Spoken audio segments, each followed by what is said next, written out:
어려울 때 누군가를 부르짖고 누군가를 찾을 수 있다. 참 행복한 사람인 거겠죠. 우리가 인생을 살면서 여러 가지 어려움과 문제, 갈등, 그리고 정말 넘지 못할 큰 산, 인간의 힘으로, 나의 힘으로 아무리 쥐어짜도 해결하지 못하는 그런 문제를 만날 때가 많이 오죠. 누구를 찾겠습니까? 아까 방금 전에 우리 찬양했던 것처럼 친구도 없다.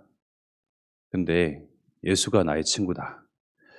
우리는 부르짖고 찾을 수 있고 또 외칠 수 있는 대상이 있습니다. 바로 살아계신 하나님이십니다.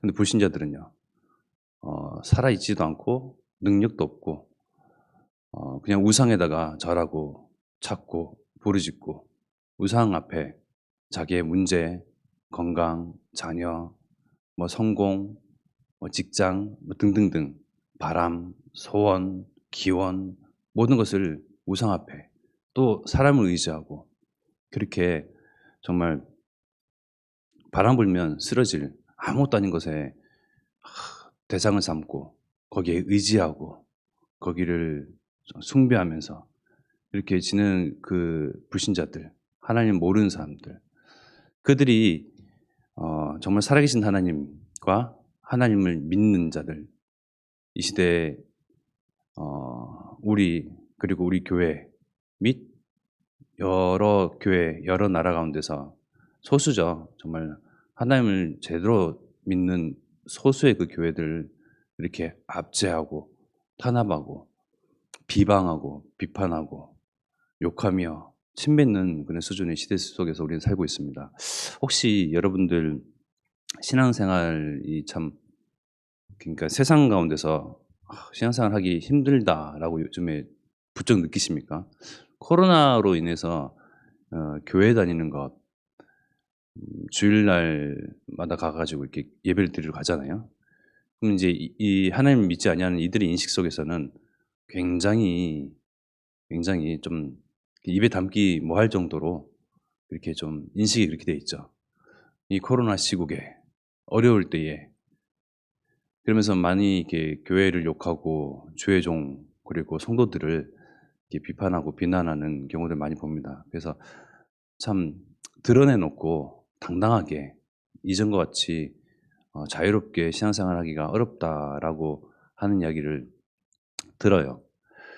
그 가운데서 우리는 여전히, 여전히 찾고 부르짖을 대상은 하나님이요. 살아계신 하나님. 이 모든 상황과 이런 모든 사건과 현 상황, 지금의 시대를 잘 알고 계시는 그 하나님께 정말 부르짖을 수 있는 그 대상, 살아계신 하나님. 우리 1 절의 말씀처럼 하나님이여. 이 하나님이여에서의 그 다윗의 고백은요.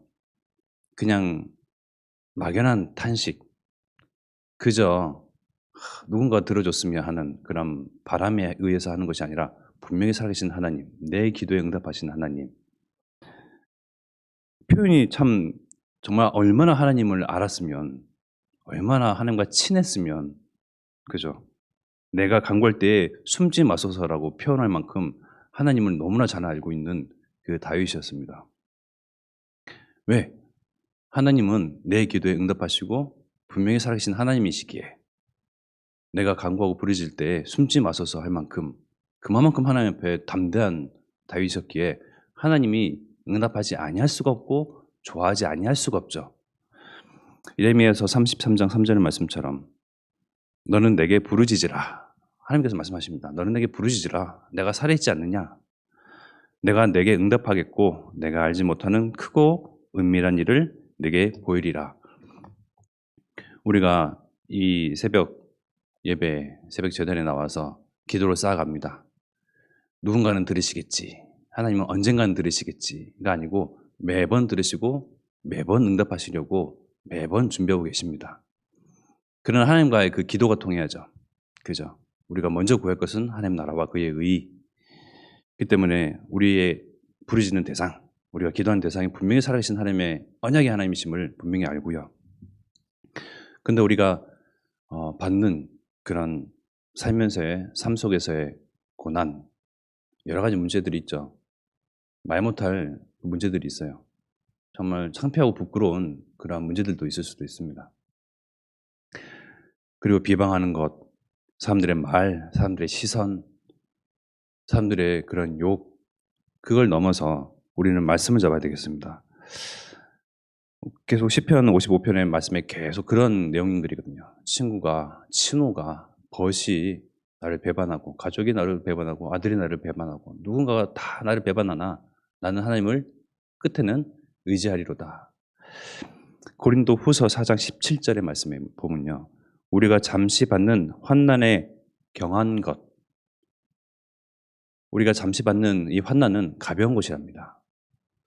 지극히 크고 영원한 영광에 중한 것을 우리에게 이루게 함이니, 우리가 잠시 잠깐입니다. 인생을 살면서 잠시 잠깐 받는 이 가벼운 환난은 지극히 크고 영원한 영광에 중한 것을 우리에게 이루게 하시려고 우리에게 허락하신 그 가벼운 환난이에요. 이 환난과 이 문제와 이 사건과 갈등들은 가벼운 것이며 잠시 잠깐이에요. 지나간 것이에요. 이것을 견디고 있고 이 안에서 하나님을 계속 의지하고 있고 우리의 믿음, 신앙을 계속 굳건히 지키고 있으면요. 지극히 크고 영원한 영광에 중한 것을 우리에게 이루신대요. 18절 말씀에 보면요. 고린도후서 4장 18절입니다. 우리가 주목하는 것은 보이는 것이 아니요 보이지 않는 것이니 보이는 것은 잠깐이요 보이지 않는 것은 영원함이라. 보이지 아니하는 영원한 것, 보이지 아니하는 하나님께서 우리에게 씌우실 영광의 면류관, 썩지도 않고 그리고 무르지도 아니할 영원한 것, 우리가 그것을 통하여서 받는 고난, 우리가 신앙생활을 하면서 받는 욕이 있습니까? 달게 받으십시오. 이것은 가벼운 것이고 잠시 잠깐이며 지나가는 것이고, 이를 통해서 하나님께서 하나님 보시기에 중요한 것 무엇이냐? 지극히 크고 영원한 영광을 우리에게 이루게 하신대요. 그래서 우리가 받는 잠시 잠깐의 그러한 고난과 갈등과 문제와 사건 가운데서도 그리스도의 언약을 가지고 있잖아요. 이를 통해서 우리가 상상치도 못하는, 꿈도 꾸지 못하는 크고 큰 정말 그 하나님의 주시는 그 영광, 그 자리에 있게 하신답니다.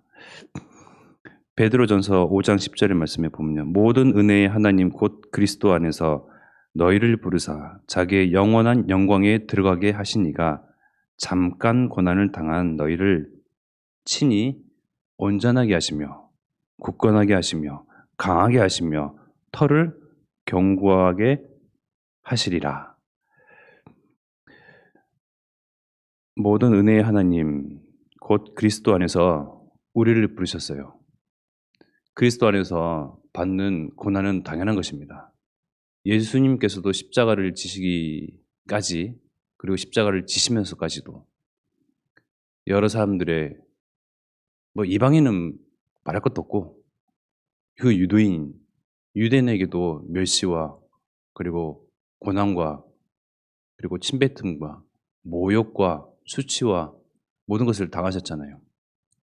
그 그리스도 안에 있으면 그 그리스도께서 너희를 부르사 자기의 영원한 영광에 들어가게 하신 이가 잠깐 고난을 당한 너희를 먼저 친히 온전하게 하시고 굳건하게 하시고 강하게 하시며 터를 견고하게 하신다고 말씀이 나와 있습니다.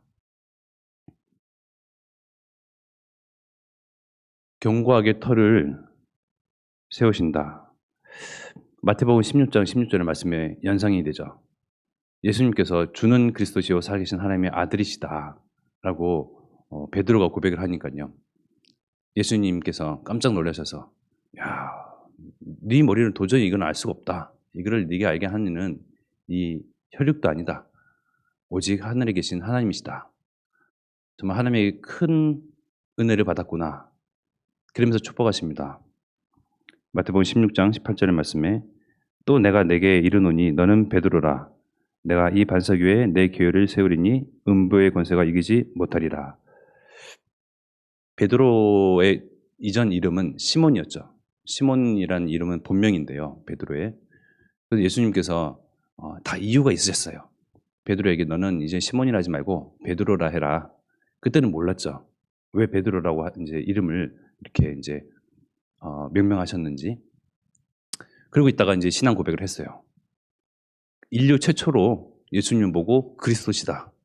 당신은 여자의 후손이 되십니다." 정말 임마누엘이라 하신 그 주인공 되십니다. 당신은 사단의 머리를 결박하신 참 왕으로 오신 그리스도이십니다.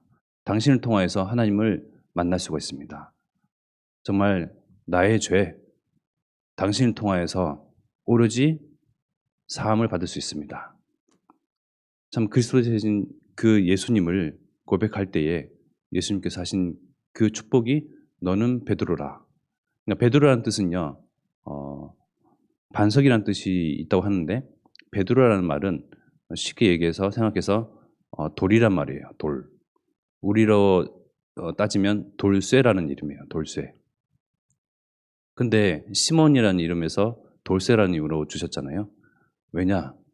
돌이지만 이것을 반석으로 그 반석 위에 굳건한 터 위에 반석을 세워서 내가 내 교회를 그 반석 위에 세울 것이다. 그렇게 축복하신 거죠.